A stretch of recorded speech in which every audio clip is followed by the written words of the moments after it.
ሰላም ጤና ይስጥልን ተመልካቾቻችን ከአንከር ሚዲያ ዝግጅት ክፍል ያክብሮ ሰላምታችንን እናቀርባለን። የዕለቱን ዜናዎች ቀርባለው። መልካም ጊዜ። በኢትዮጵያ ህዝባዊ እንቢተኝነት ሊቀሰቀስ የሚችልበት ሁኔታ በቅርቡ ሊኖር እንደሚችል ተገለጸ። በተለያዩ የህብረተሰብ ክፍሎች የሚታየው መከፋትና ቁጣ ወደ አደባባይ ተቃውሞ ሊቀየር የሚችልበት እድል ሰፊ ነው ሲሉ አንድ ስማቸው እንዲጠቀስ ያልፈለጉ የአዲስ አበባ ዩኒቨርሲቲ የማህበራዊ ጉዳዮች ጥናት ከፍተኛ ተመራማሪ በተለይ ለአንከር ሚዲያ በላኩት ጽሑፍ ገልጸዋል። በነዳጅ ዋጋ መጨመር የተነሳ ከፍተኛ ችግር ውስጥ የገቡ የታክሲና የከባድ ተሽከርካሪ ባለቤቶችና ሹፌሮች እየተነጋገሩበት ያለው የሥራ ማቆም አድማ አርሶ አደሩ በታሪክ ታይቶም ተሰምቶም በማይታወቅ ሁኔታ የማዳበሪያ ዋጋ መናር የፈጠረበት የህልውና አደጋን ተከትሎ የተፈጠረው ቁጣ በአጠቃላይም በሸቀጦች ዋጋ መናር ምክንያት ማህበረሰቡ ከሚሸከመው በላይ የሆነበት የኑሮ ውድነትና አገዛዝ ወለድ የሰላም እጦት በቅርብ ጊዜ ህዝባዊ እንቢተኝነት እንዲቀሰቀስ እንደሚያደርጉ ነው ተመራማሪው በጽሑፋቸው ያመለከቱት። የአብይ አህመድ አገዛዝ ከመፍትሄ ይልቅ ችግሩን ይበልጥ የሚያባብሱ እርምጃዎችን እየወሰደ መሆኑ ህዝባዊ እንቢተኝነቱን አይቀሬ እያደረገው ነው ያሉት የማህበራዊ ጉዳዮች ተመራማሪው በከተሞች የሚታየው ከፍተኛ የኑሮ ውድነትና ስራ አጥነት ህዝቡን ምሬት ውስጥ ከቶታል። በፕሮፓጋንዳ የማይሸፈን በጊዜያዊ ማስተንፈሻ እርምጃዎች የማይደበቅ ህዝባዊ ቁጣ ሊፈነዳ ከጫፍ ደርሷል ሲሉም በጽሑፋቸው አመልክተዋል። የአብይ አህመድ አገዛዝ የህዝብን ትኩረት ለማስቀየስ ጦርነትን ጨምሮ የተለያዩ አጀንዳዎችን በመፍጠር በሚቆጣጠራቸው የመገናኛ ብዙሃንና በየዕለቱ በሚካሄዱ መንግስታዊ ድግሶች የመጣውን የህዝብ እንቢተኝነት ለማስቀረት ከፍተኛ ርብርብ እያደረገ መሆኑንም ጠቅሰዋል። የተለያዩ የተቃዋሚ ፓርቲ መሪዎችና የፖለቲካ አክቲቪስቶች ህዝቡ በአብይ አህመድ አጀንዳዎች ሳይደናገርና ከህዝባዊ ትግሉ ላይ አይኑን ሳይነቀል የስርዓት ለውጥ እንዲመጣ የተጀመረውን ሁለገብ ንቅናቄ አጠናክሮ እንዲቀጥል ጥሪ እያቀረቡ ይገኛሉ። ይህ በእንዲህ እንዳለ በአዲስ አበባና አካባቢው መጠነ ሰፊ አሰሳና ፍተሻ እንደሚካሄድ ተገለጸ።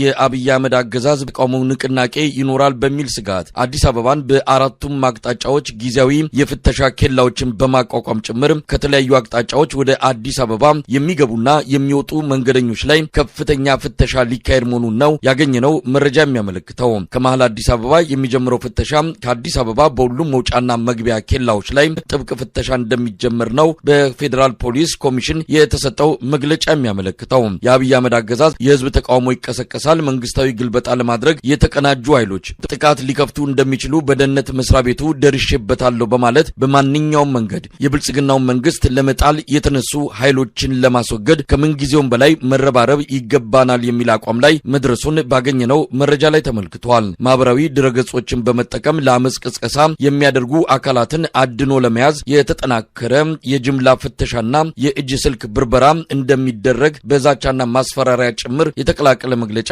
የፌዴራል ፖሊስ ኮሚሽን የሰጠ ሲሆን በውጭ የሚገኙ የአገዛዙን ተቃዋሚዎች ጭምር እርምጃው እንደሚመለከታቸው አስታውቋል። በአዲስ አበባ ይካሄዳል ስለተባለውና ሰሞኑንም በተለያዩ አካባቢዎች ስለተጀመረው ጥብቅ ፍተሻና አሰሳ በተመለከተ የዘውትር ተሳታፊያችን ዝርዝር መረጃውን ሊያካፍለን መስመር ላይ ይገኛል። እንግዲህ ጠበቅ ያለ መግለጫ ነው የሰጠው የፌዴራል ፖሊስ ኮሚሽን ኮሚሽነር ደመላሽ ገብረ ሚካኤል። በቅርቡ ነው ደመላሽ ገብረ ሚካኤል በኢትዮጵያ በየትኛውም አካባቢ ሰው በነጻነት መንቀሳቀስ ይችላል ያለ አንዳች ፍርሃትና ስጋት የሚል መግለጫ የሰጠው። አንድ ወር እንኳን ሳይሞላው ነው በአዲስ አበባ ከፍተኛ ስጋት እንዳለ በመግለጽ ፍተሻና ጥብቅ ቁጥጥር ሊደረግ እንደሚችል በራሱ በመንግስት የጸጥታ ተቋም እየተገለጸ የሚገኘው ምንድነው የሆነው? ምን እየተደረገ ነው? አዲስ አበባ ሀገርና በህዝብ ላይ ወንጀል የሚሰራ መንግስት በጨለማ የተቀመጠ ድንጋይ አንበሳ ነው የሚመስለው። በእንዲሁ በጠራራ ፀሐይ ራሱ ስጋት ውስጥ ነው የሚወድቁት። የፌዴራል ፖሊስ ኮሚሽን ጀነራል ደመላሽ ገብረ ሚካኤል ከብሔራዊ መረጃና ደህንነት፣ ከመከላከያ ሰራዊት ከፍተኛ መኮንኖች እንዲሁም ከሪፐብሊካን ጋርድ አመራሮች፣ ከኢንሳ ተቋም ሰራተኞች እንዲሁም ከአዲስ አበባ ፖሊስ ኮሚሽን ከፍተኛ አመራሮች ጋር በመሆን ስብሰባ አድርጓል። ህግና ስርዓትን ተከትለን የሀገራችን ሰላምና ደህንነት ለማረጋገጥ የበኩላችን እንወጣለን በማለት መግለጫ ሰጥተዋል። እንግዲህ ከተለመደው አሰራር በመውጣት ይላል ዘመናዊ አሰራርን በመዘርጋት በከፍተኛ ደረጃ ቴክኖሎጂን የሚጠቀም ዘመናዊ ትጥቅ የታጠቀ የሀገርን ሰላምና ደህንነት በማስከበር ለመንግስትና ለህዝብ አለኝታ የሆነ የወንጀል መከላከል ተቋም መገንባት ነው ዋነኛ ዓላማው በማለት የሰብአዊ መብትን የሚያከብር ፖሊሳዊ ስነ ምግባርን የተላበሰ ከሌብነት የጸዳ የምርምር ስራ እየተሰራ እንደሚገኝና በ2022 ዓ.ም ከአፍሪካ ምርጥ 5 የፖሊስ ተቋማቶች ውስጥ የኢትዮጵያ ፌዴራል ፖሊስን ዋነኛ 5 ባሉት ደረጃዎች ውስጥ ለማሰራት ስራ እየተሰራ ነው በማለት የገለጸ ነገር ግን በሌላ ወገን ደግሞ የሶሻል ሚዲያ ተጠቃሚዎችን በተለይ ጠቅላይ ሚኒስትሩና የብልጽግና አመራሮችን የሚተቹ ኃይሎች በተለይ በፌስቡክ በሌሎች ማህበራዊ ድረገጾች ላይ የሚሰሩ ግለሰቦችንና ለማደን እና ለማፈን ሞባይሎቻቸውን ለመበርበር እቅድ እንዳለው በእቅዱ በተለይ በሶሻል ሚዲያ መንግስትን የሚያጥላሉ ግለሰቦችና ቡድኖችን በማደን ለፍርድ ለማቅረብ በሀገሪቱና ምን በሌሎች ሀገሮች የሚሰሩ አካላትን ራሱ ከሌሎች ሀገሮች ጋር በመተባበር ይህንን የሚዲያ ፕሮፓጋንዳ ስራቸውን እንዲያቆሙ ለማድረግ ከፍተኛ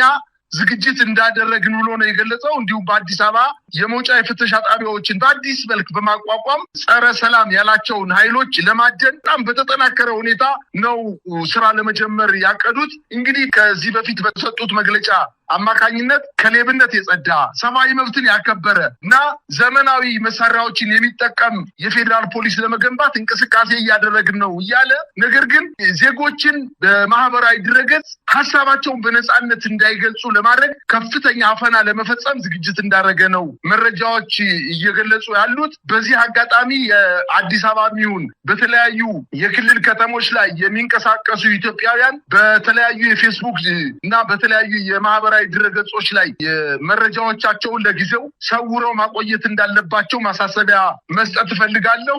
እንግዲህ ደመላሽ ገብረ ሚካኤል ከኢትዮጵያ ፌዴራል ፖሊስ ከፍተኛ ኃላፊዎች፣ ከመከላከያ ከፍተኛ መኮንኖች፣ ከውጭ ጉዳይ ሚኒስቴር፣ ከሪፐብሊካን ጋርድ አባላት ከብሔራዊ መረጃና ደህንነት ከአዲስ አበባ ፖሊስ ጋር በመተባበር የእንግዳ ማረፊያዎችን ጨምሮ በበርካታ የከተማዋ ቦታዎች ላይ ጥብቅ ፍተሻ ለማድረግ እንዳቀደ በይፋ ተናግሯል። በተለይ አብይ አህመድ አዲስ አበባ ላይ ችግር ይፈጠራል በማለት ከፍተኛ ስጋት ላይ ሲሆን በከተማዋ በሁሉም አቅጣጫዎች መግቢያ በሮች አዳዲስ በጣም የተጠናከረ የፍተሻ ጣቢያዎችን በማቋቋም በመሀል ከተማም እንዲሁ የተጠናከረ ፍተሻ በማድረግ በፌስቡክ በሌሎችም የማህበራዊ ድረገጾች ላይ መንግስትን የሚያጥላሉ ነገሮችን የሚጽፉ ወይንም ላይክ እና ሼር የሚያደርጉ አካላትን አፍኖ እንደተለመደው ድብደባና ግድያ፣ ዘረፋ ለመፈጸም እቅድ እንዳለው ነው። ከዚህ በፊት እንደሚታወቀው የፌዴራል ፖሊስም ይሁን አጠቃላይ የኢትዮጵያ መንግስት ወይም የብልጽግና መንግስት የጸጥታ ኃይሎች